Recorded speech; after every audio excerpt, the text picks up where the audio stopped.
Students, make mathematics easy with Manoj Bahuguna में एक बार पुनः आप सबका स्वागत है। आज इस वीडियो में हम लंबवृत्तीय वेलन की अवधारणा, उसके पृष्ठीय क्षेत्रफल और आयतन के सूत्र तथा उन सूत्रों के आधार पर संबंधित प्रश्नों को हल करने की विधि का अध्ययन करेंगे। लंबवृत्तीय वेलन क्या है? हम कागज की अनेक वृत्ताकार शीट लें और उनको एक के ऊपर एक रखकर एक ऊर्ध्वाधर ढेरी बनाएं, जैसे कि हम इस चित्र में यहाँ पर देख रहे हैं, तो हमें क्या प्राप्त होगा? यदि हम इस ढेरी को सीधा ऊर्ध्वाधर रखते हैं तो प्राप्त होने वाली आकृति लंबवृत्तीय वेलन कहलाती है। जैसे कि यहाँ पर जो प्रक्रिया हम कर रहे हैं, उसके अंतिम चरण में जो आकृति में प्राप्त हो रही है वह लंबवृत्तीय वेलन कहलाती है। हम कागज की एक आयताकार शीट की सहायता से भी लंबवृत्तीय वेलन की संकल्पना स्पष्ट कर सकते हैं। हम लंबाई L तथा चौड़ाई B की एक आयताकार शीट लेते हैं और अब शीट को किसी एक भुजा, माना यहाँ पर हम चौड़ाई B लेते हैं, उस भुजा के परितः बिना किसी अतिव्यापिकता अर्थात ओवरलैपिंग के संलग्न चित्र के अनुसार घुमा देते हैं, तो इस प्रकार प्राप्त आकृति लंबवृत्तीय वेलन कहलाती है। जैसे कि हमें यहाँ पर भी तीसरी आकृति जो दिखाई दे रही है वह लंबवृत्तीय वेलन के आकार की है। यहाँ पर आयत की लंबाई बेलन के आधार की परिधि तथा चौड़ाई बेलन की ऊंचाई का रूप ले लेती है। अब हम लंबवृत्तीय वेलन का वक्र पृष्ठीय क्षेत्रफल समझने की कोशिश करते हैं। यदि हम किसी बेलन को एक रंगीन कागज से ढकना चाहते हैं तो हमें न्यूनतम कितने कागज की आवश्यकता होगी?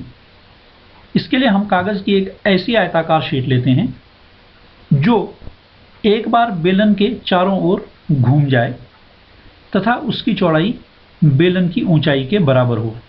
यहाँ पर जो शीट हमने ली है उसकी लंबाई को हमने 2πr तथा चौड़ाई को h लिया है और हमारे द्वारा ली गई शीट के क्षेत्रफल से हमें बेलन के वक्र पृष्ठीय भाग का क्षेत्रफल प्राप्त होता है तथा शीट की लंबाई वृत्तीय आधार की परिधि के बराबर हो जाती है, जो कि 2πr है। अर्थात जो शीट हमने ली थी उसकी लंबाई बेलन के आधार की परिधि तथा उसकी चौड़ाई बेलन के ऊंचाई के रूप में हमें यहाँ पर दिखाई दे रही है।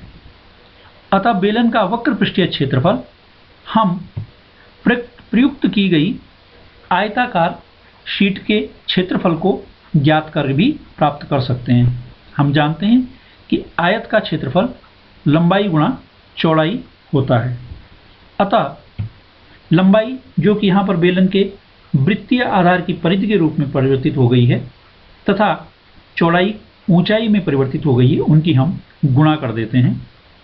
और चूंकि बेलन का आधार वृत्त के रूप में है और वृत्त की परिधि 2πr होती है तथा ऊंचाई h है, तो बेलन का वक्र पृष्ठीय क्षेत्रफल में 2πr गुणा h प्राप्त हो रहा है।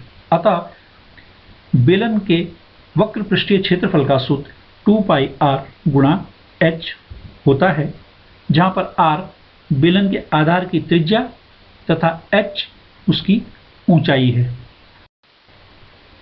अब हम लंबवृत्तीय वेलन का संपूर्ण पृष्ठीय क्षेत्रफल देखते हैं। यदि हम बेलन के वक्र पृष्ठीय क्षेत्रफल के साथ साथ उसके ऊपरी और निचले सिरों को भी ढकना चाहें तो हमें दो वृत्तों की और आवश्यकता होती है। अर्थात हमें उसके ऊपरी और निचले सिरे को ढकने के लिए दो वृत्ताकार क्षेत्र रूपी शीट की आवश्यकता होगी, जिनमें से प्रत्येक की त्रिज्या r होगी। और हम जानते हैं कि वृत्त का क्षेत्रफल πr² होता है, अतः प्रत्येक शीट का क्षेत्रफल πr² होगा। और इस प्रकार हम वक्र पृष्ठीय क्षेत्रफल तथा दोनों सिरों के क्षेत्रफलों का योग करके बेलन का संपूर्ण पृष्ठीय क्षेत्रफल निकाल सकते हैं। चूंकि बेलन का वक्र पृष्ठीय क्षेत्रफल हम देख चुके हैं कि 2πrh होता है तथा दोनों वृत्ताकार सिरों में प्रत्येक सिरे का क्षेत्रफल पाई आर स्क्वायर होगा तथा 2 सिरे हैं तो उनका कुल क्षेत्रफल 2 पाई आर स्क्वायर होगा। अतः बेलन का कुल संपूर्ण पृष्ठीय क्षेत्रफल 2 pi R H plus 2 pi R square होगा, जिसमें से 2 पाई आर को कॉमन लेने पर हमें जो सूत्र प्राप्त होता है कि बेलन का संपूर्ण या कुल पृष्ठीय क्षेत्रफल बराबर 2 पाई आर गुणा आर प्लस एच।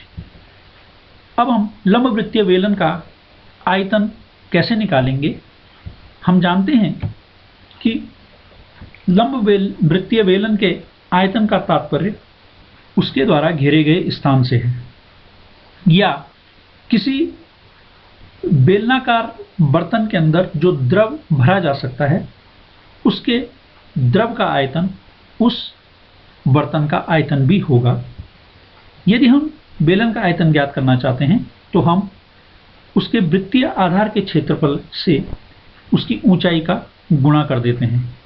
क्योंकि आधार वृत्तीय है अतः उसका क्षेत्रफल पाई आर स्क्वायर, और यदि हम ऊंचाई को h लें तो उनका गुणा कर देते हैं तथा हमें बेलन के आयतन का सूत्र प्राप्त होता है कि बेलन का आयतन बराबर पाई आर स्क्वायर एच। अब हम प्रश्नों की सहायता से इन सूत्रों को स्पष्ट करने की कोशिश करते हैं। जैसे कि यहाँ पर हमें एक प्रश्न दिखाई दे रहा है कि सावित्री को अपने विज्ञान के प्रोजेक्ट के लिए एक बेलनाकार मॉडल बनाना था। वह मॉडल के वक्र पृष्ठ को बनाने के लिए चार्ट पेपर का प्रयोग करना चाहती थी।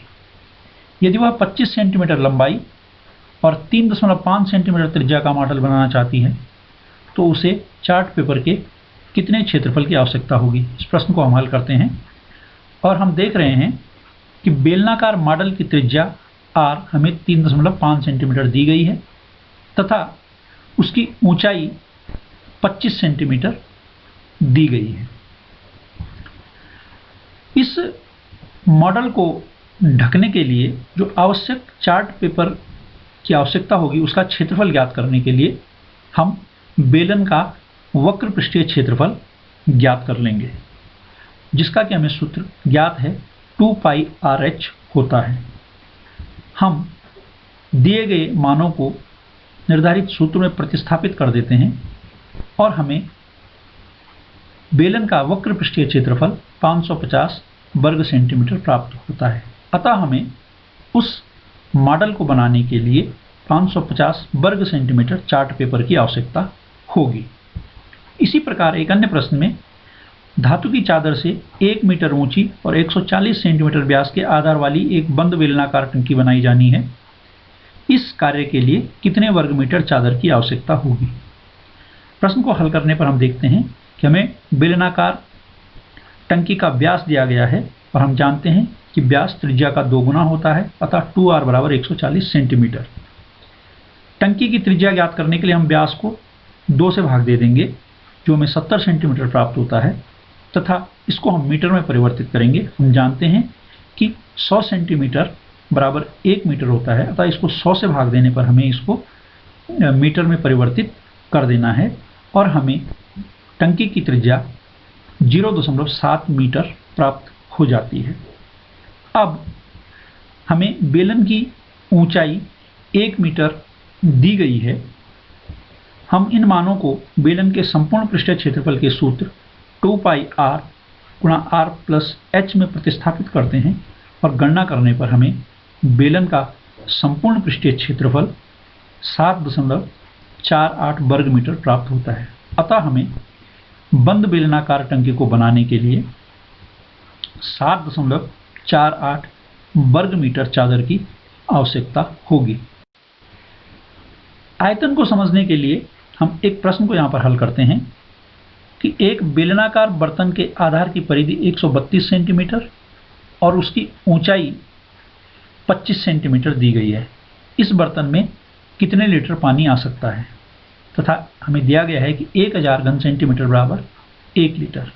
हम प्रश्न को हल करते हैं कि बर्तन के आधार की परिधि हमें 132 सेंटीमीटर दी गई है तथा हम जानते हैं कि बेलन का आधार वृत्तीय होता है, अतः परिधि का सूत्र 2 पाई आर प्रयोग करने पर हम 2 पाई आर बराबर 132 रख देंगे और इस आधार पर हम R की गणना करते हैं और हमें इस बर्तन की त्रिज्या 21 सेंटीमीटर प्राप्त हो रही है तथा बर्तन की ऊंचाई h हमें 25 सेंटीमीटर दी गई है।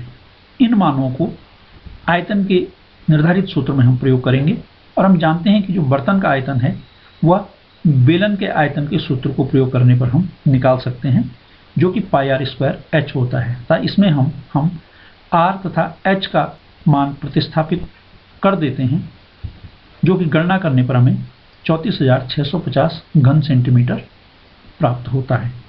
अब चूंकि हमें इसको लीटर में परिवर्तित करना है और हमें दिया गया है कि 1000 घन सेंटीमीटर और 1 लीटर, तो इसको लीटर में परिवर्तित करने के लिए हम 1000 से भाग दे देते हैं, जो हमें 34.65 लीटर प्राप्त हो रहा है। अतः बर्तन में 34.65 लीटर पानी आ सकता है। आशा है कि इस वीडियो को देखने के पश्चात लंबवृत्तीय बेलन की संकल्पना, उसके वक्र पृष्ठीय क्षेत्रफल, संपूर्ण पृष्ठीय क्षेत्रफल तथा आयतन के सूत्रों की अवधारणा और उनको प्रयोग करने की विधि स्पष्ट हो चुकी होगी। यदि आपको यह वीडियो पसंद आया हो तो इसको लाइक, शेयर और सब्सक्राइब करने की कृपा करेंगे। धन्यवाद।